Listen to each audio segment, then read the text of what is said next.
downside basically. So prices come in and it's held to the downside. Same with here, prices come in, it's held to the downside. So this is our key level in the markets. This is our key level. Now, how do I know this is a key level? It's not because it's a fair value gap. That's only step one.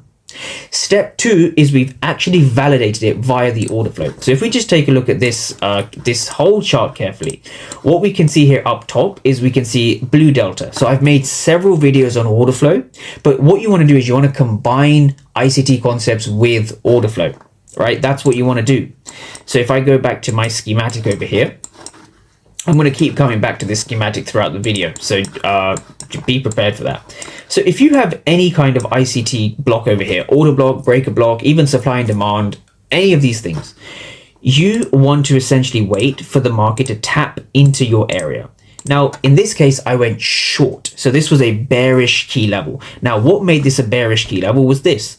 We had a break and we had a retest, and then we continued lower.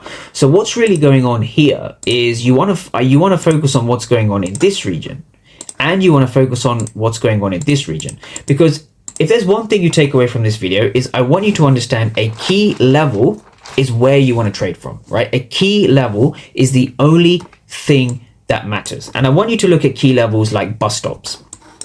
So if you look at the market, right, you're only going to get certain opportunities at certain levels. Here, you know, even this was kind of the FOMC chart, but even here, you can see the markets pausing at these areas, right? Pausing at these levels, acting as supply and then flipping, acting as demand, right? So the best setups or the cleanest rejections, because that's all we're trying to trade, right? I had a question recently, how do you find a reversal from a continuation?